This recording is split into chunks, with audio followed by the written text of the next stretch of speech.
ইস্টবেঙ্গল শীর্ষকর্তা দেবব্রত সরকার কি পদত্যাগ করলেন? সুপার কাপ সেটা কি হবে? এই সমস্ত কিছু খবর নিয়ে আজকের এই ভিডিও, তাই অতি অবশ্যই ভিডিওটি পুরো দেখবেন। দারুণ সব খবর রয়েছে। তবে ভিডিও শুরু করার আগে যেমনটা বলে থাকি, ভিডিওটা ভালো লাগলে লাইক কমেন্ট শেয়ার করতে ভুলবেন না। চ্যানেলে নতুন হলে সাবস্ক্রাইব করে নেবেন। বেল বাটনটা প্রেস করতে ভুলবেন না। আপনি মেম্বারশিপ নিতে পারেন, জয়েন করতে পারেন। তো চলুন শুরু করা যাক আজকের এই ভিডিও।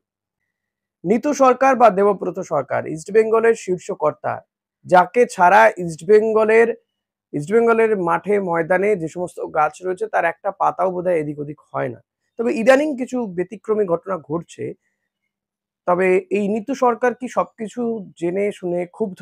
এই ধরুন থাংবই সিন্টোকে যুক্ত করা, কিংবা উম, যেভাবে অময় ঘোষালের পদটাকে লঘু করে দেওয়া হচ্ছে, তাকে কার্যত কার্যত তিনি ছোট জগন্নাথ হয়ে উঠছেন, এই সমস্ত কিছু নিয়ে কি দেবব্রত সরকার ক্ষুব্ধ?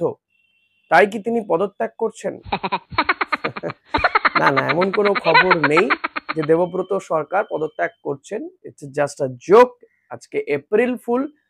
তো আমি আপনাদেরকে এপ্রিল ফুল বানাতে চাই না, চাইও নি, বোকা বানাতে চাইনি, কিন্তু এমন একটা খবর কিন্তু সোশ্যাল মিডিয়ায় ঘুরছে। এটা বিশ্বাস করবেন না, বোকা বানানোর খবর। এমন কোনো খবর কিন্তু নেই। দেবব্রত সরকার যে পদত্যাগ করছেন এমন কোনো খবর নেই। তবে এটা জাস্ট মজা করার জন্যই করা। এরপরে খবরে আসি, সুপার কাপ নিয়ে খবরে আসি। প্রথমেই সুপার কাপ কিন্তু হবে এপ্রিল মাসেই, 21 তারিখ থেকে শুরু হওয়ার কথা। তবে এখনো পর্যন্ত পুরো সূচি ফেডারেশন ঘোষণা করেনি। ফলত সুপার কাপ নিয়ে একটা অনিশ্চয়তা দেখা দিচ্ছে। কিন্তু এরই মধ্যে সুপার কাপে মোহনবাগান কিন্তু বড় সুবিধে পেয়ে গেল। এমনিতে একটা বড় সুবিধে তারা পেয়েইছে। কারণ আমি জানি না যে সুপার কাপের সূচিটা কিভাবে তৈরি করা হয়, কোন ফরম্যাটে। কারণ আইএসএল এ কে কি পারফরমেন্স করলো তার উপর ভিত্তি করে, আবার আই লিগে কে কি পারফরমেন্স করলো তার উপর ভিত্তি করে ফিক্সচার তৈরি হয় যেখানে। কারণ মোহনবাগান আইএসএল এর লিগ শিল্ড চ্যাম্পিয়ন এবং তার 1 নম্বর দল ছিল। ফলত যা সূচি হয় তাতে আই লিগে 3 নম্বর দলের সঙ্গে মোহনবাগানের খেলার কথা। এটা কিভাবে কি ঠিক করে, মানে দুটো টুর্নামেন্ট তো আলাদা। কি করে এই ফরম্যাটটা হয় আমি জানি না। যাই হোক, এটা একটা সুবিধা ছিলই মোহনবাগানের জন্য। কিন্তু শোনা যাচ্ছে আর একটা সুবিধা হয়ে গেছে। কারণ আই লিগের মাত্র 2টি দলই তারা সুপার কাপ খেলার প্রতি ইন্টারেস্ট শো করেছে। তারা বাকিরা কেউ আর সুপার কাপ খেলতে আগ্রহ প্রকাশ করছে না। কেন? এটা বড় প্রশ্ন। তার কারণ হচ্ছে এই দুটো দল কোন দুটো দল সেটা আগে বলে দিই। চার্চিল ব্রাদার্স আর হচ্ছে ইন্টারকাসি। তারাই কিন্তু সুপার কাপ খেলতে চেয়ে আগ্রহ প্রকাশ করেছে। বাকি আর কোনো দল চাইছে না সুপার কাপ খেলতে। তার কারণটা হচ্ছে যে তারা মনে করছে যেহেতু সুপার কাপ নকআউট পর্যায়ের গেম, ফলত একটা ম্যাচেই ভাগ্য নির্ধারণ হয়ে যাবে। থাকবে কি থাকবে না টুর্নামেন্টে। সেই কারণে সেই সমস্ত দলগুলো, যেহেতু আই লিগের দলগুলোর তো বিরাট কিছু পয়সা নেই। তো তারা চাইছে যে এই আবার একটা নতুন টুর্নামেন্ট খেলতে যাওয়া, সেখানে কিছু পয়সার ব্যাপার রয়েছে। তো প্লেয়ারদেরকে পয়সা দিতে হবে, তাদেরকে বেতন দিতে হবে। তো তারা সেই পয়সাটাকে বাঁচিয়ে রেখে পরের মরশুমের জন্য ভালো টিম গঠন করার ক্ষেত্রে সেই পয়সাকে ব্যবহার করতে চাইছে। সেই কারণে তারা সুপার কাপ খেলতে চাইছে না। ফলত এমনটা হতে পারে, যেহেতু মোহনবাগানের এই আই লিগের 3 নম্বর দলের সঙ্গে খেলার কথা, তো আই লিগের 3 নম্বর দল না থাকাতে মোহনবাগান এই ম্যাচটা ওয়াকওভার পেয়ে যেতে পারে। খেললোই না, একটা ম্যাচ না খেলে মোহনবাগান পরের রাউন্ডে চলে যাবে। আর অপরদিকে ইস্ট বেঙ্গলের প্রথম ম্যাচ কেরালা ব্লাস্টার্সের বিরুদ্ধে।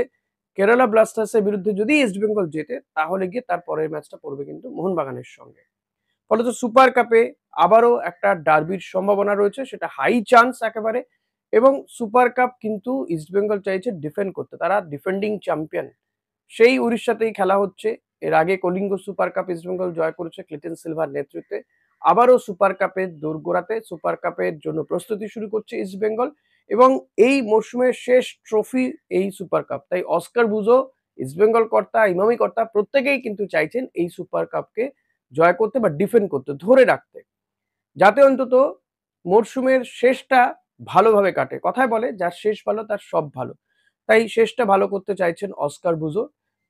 অস্কার বুজো খুব সম্ভবত 3 তারিখে চলে আসবেন। 4 তারিখ থেকে, শুক্রবার থেকে কিন্তু ইস্টবেঙ্গল সুপার কাপের প্রস্তুতি শুরু করে দেবে, প্র্যাকটিস শুরু করে দেবে। এখন ইস্টবেঙ্গলের কাছে সবচেয়ে বড় যেটা সমস্যা ইস্টবেঙ্গল টিমে, সেটা হচ্ছে চোট-আঘাত। তবে এতদিন রেস্ট পাওয়াতে অনেক ফুটবলারের চোট-আঘাত থেকে মুক্ত হয়েছে। আনোয়ার আলীকে নিয়ে গতকালও একটা ভিডিও করেছিলাম। আনোয়ার আলী মোটামুটি ফিট, কিন্তু তাকে ম্যাচ ফিট করে তুলতে হবে। ২-৩ সপ্তাহ হাতে সময় পাবে। খুব সম্ভবত ২ সপ্তাহের কিছু বেশি সময় পাবে ইস্টবেঙ্গল সুপার কাপের জন্য প্রস্তুতি নিতে। তো এই ২-৩ সপ্তাহ কিন্তু এই আনোয়ার আলীকে ম্যাচ ফিট করে তোলাটাও কিন্তু টিম ম্যানেজমেন্টের কাছে একটা বড়সড় চ্যালেঞ্জ। তারা সেটাকে নিচ্ছে চ্যালেঞ্জটাকে এবং তাকে ফিট করে তোলা হবে। বাদবাকি প্লেয়াররা more or less match fit রয়েছে। তারা তাদের ফিটনেসে যথেষ্ট ভালো। তারা ফিরলেই আবারও একটা প্র্যাকটিস সেশন শুরু হবে এবং আশা করা যায় যে প্রত্যেকটা অর্থাৎ ইস্ট বেঙ্গলের যে মেইন টিম সেটাই কিন্তু নামাতে পারবে সুপার কাপে। হ্যাঁ, মাদি তালালকে বাদ রেখে বা হিজাজি মাহেরকে বাদ রেখে। এদিকে অস্কার বুজো তিনি তার পরবর্তী সিজনে অর্থাৎ পরের সেশনে কিন্তু আর যে মেডিকেল টিম এতদিন ছিল ইস্ট বেঙ্গলের সঙ্গে তাদেরকে পুরোপুরি তিনি চাইছেন যে তাদেরকে সরিয়ে দিতে। নতুন মেডিকেল টিম বা সাপোর্ট স্টাফ তিনি চাইছেন এবং তারই পছন্দ মতো। ফলত ইস্ট বেঙ্গল কর্তারাও সেটাই ঠিক করেছেন যে আগে যে ডাক্তাররা ছিল, কারণ এই সিজনে গোটা মরশুমে দেখা গেছে একের পর এক প্লেয়ার চোট পাচ্ছে, চোট পেয়ে মাঠের বাইরে দীর্ঘদিন চলে যাচ্ছে, ফিরে আসছে না। চোট তো লাগতেই পারে, ফুটবল মাঠে চোটাঘাত হবেই, এটাও একটা অঙ্গ। কিন্তু তাদেরকে তো ফিরতে হবে মাঠে। তো এই ফিরে আসার ক্ষেত্রে রিকভারি সেশনটাও তো অনেকটা সময় লাগছে রিকভার হতে। সে কারণেই ঠিক করা হয়েছে যে এই মেডিকেল টিমটার খোলনলচে বদল করা হবে, পুরো সাপোর্ট স্টাফই চেঞ্জ করে দেওয়া হবে এবং সেটা চেঞ্জ করা হবে অস্কারের মতামত নিয়ে। তিনি যেমনটা বলবেন, যাদের চাইবেন সেই মতোই কিন্তু এই সাপোর্ট স্টাফ নেওয়া হবে। ইতিমধ্যেই থাংবই সিং তো তিনি কিন্তু তার কাজ শুরু করে দিয়েছেন। তাকে যে দায়িত্ব দিয়েছে, ফুটবল ডিরেক্টর হয়েছেন তিনি ইস্ট বেঙ্গলের। তিনি মূলত প্লেয়ার তুলে আনার ক্ষেত্রে গুরুত্বপূর্ণ ভূমিকা নেবেন, সে স্বদেশী হোক বা বিদেশি হোক, এবং সেটা অস্কার বুজুর সঙ্গে পরামর্শ করেই কিন্তু ইস্ট বেঙ্গল টিমকে একটা সলিড টিম তৈরি করার চেষ্টা তিনি করবেন। আর সেই কাজ তিনি ইতিমধ্যেই শুরুও করে দিয়েছেন। তিনি বিভিন্ন ফুটবল ম্যাচ দেখছেন, ইস্ট বেঙ্গলের প্লেয়ারদের সম্পর্কে খোঁজখবর নিচ্ছেন। এবার ইস্ট বেঙ্গল তারা প্র্যাকটিস সেশন শুরু করলে তিনি এই ফুটবলারদের সঙ্গে, কোচের সঙ্গে আরেক প্রস্তুত বসবেন, আলোচনা চলবে। পাশাপাশি কোন ভারতীয় ফুটবলারদেরকে নেওয়া হবে বা নেওয়া হতে পারে, কাদের সঙ্গে কথাবার্তা এগিয়েছে, থাংবই সিংটোর পরামর্শ অনুযায়ী কাকে কথা বলা আরো হবে, এই সমস্ত বিষয়গুলো সবকিছু নিয়েই কিন্তু আলোচনা হবে। তবে ইস্ট বেঙ্গলের জন্য এটাই সবচেয়ে বড় খবর যে ইস্ট বেঙ্গল প্র্যাকটিস শুরু করে দিচ্ছে এবং ম্যাক্সিমাম প্লেয়ারকেই তারা পাবে এই সুপার কাপে। ফলত একটা ম্যাচ জিতলেই কিন্তু পরের ম্যাচ ডার্বি। মোট ৪ টে ম্যাচ জিততে হবে কাউকে যদি চ্যাম্পিয়ন হতে হয় সুপার কাপ। তো ৪ টে ম্যাচ বা এই মুহূর্তে ইস্ট বেঙ্গলের পাখির চোখ কিন্তু এই কেরালা ব্লাস্টার্সের বিরুদ্ধে ম্যাচটা জেতা। তারপরে ডার্বি, এবং ডার্বি ম্যাচ হাড্ডাহাড্ডি লড়াই হবে, নো ডাউট। কারণ মোহনবাগান তারা এই মুহূর্তে আইএসএল ট্রফি জয়ের লক্ষ্যে রয়েছে। তো তাদের লক্ষ্য আবার জামশেদপুর হয়ে গিয়েছে ইতিমধ্যেই। তো জামশেদপুরে খালেদ জামিল তিনিও কিন্তু মোহনবাগানকে হারানোর রণকৌশল সাজাতে শুরু করে দিয়েছেন। কারণ তিনি সেমিফাইনালে জয় পাওয়ার পরে তিনি কিন্তু বসে গিয়েছেন। তার কাছেও একটা কঠিন চ্যালেঞ্জ।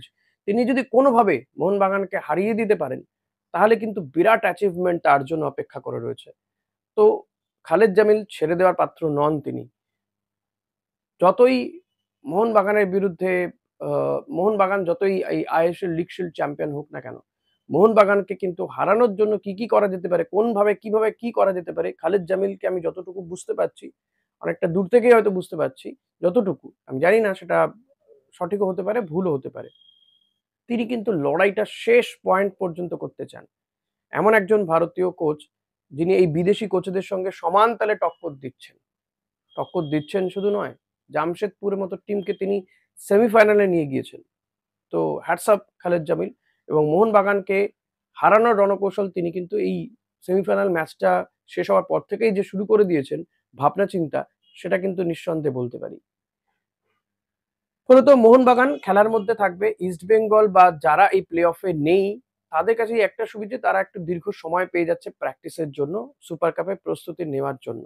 এখন ফেডারেশন কবে পুরোটা জানাবে সুপার কাপের সূচি, সেটা তো পরবর্তীতে জানা যাবে। সূচি আদৌ জানায় কিনা বা কবে জানায় সেদিকে নজর রাখতে হবে।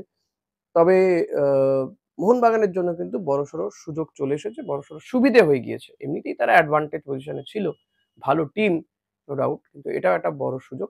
ইস্ট বেঙ্গলের সামনেও কিন্তু যথেষ্ট বড় সুযোগ রয়েছে, ভালো করে টিমটা তৈরি করে যদি তারা মাঠে নামতে পারে। কেরালা ব্লাস্টার্সকে হারালেই পরের ম্যাচ ডার্বি, আর এভাবেই এগিয়ে যেতে হবে। তবে আপাতত অস্কার বা ইস্ট বেঙ্গল কিন্তু চাইছেন যে ম্যাচ টু ম্যাচ তাদেরকে ভাবনা চিন্তা করতে হবে, কারণ এখানে কিন্তু প্রত্যেক ম্যাচই ফাইনাল। তাই পাখির চোখ সুপার কাপের Kerala Blasters match. East Bengal তারা তাদের সুপার কাপ ট্রফিটাকে, এই সুপার কাপকে ডিফেন্ড করতে নামবে কলিঙ্গতে, আবার সেই উড়িষ্যাতে। ফলত ইস্ট বেঙ্গলের জন্য এটা একটা বড় সুবিধেও বটে। এখন দেখা যাক শেষমেশ কি হয়। আশা করি এই ভিডিও আপনাদের ভালো লেগেছে। ভালো লাগলে লাইক, কমেন্ট, শেয়ার করতে ভুলবেন না। চ্যানেলে নতুন হলে সাবস্ক্রাইব করে নেবেন। মেম্বারশিপ নিতে চাইলে জয়েন বাটনটা প্রেস করতে ভুলবেন না। ও হ্যাঁ, বেল বাটনটা প্রেস করবেন কিন্তু। If you want any notification তো প্লিজ বেল বাটনটা প্রেস করে দেবেন। Thank you.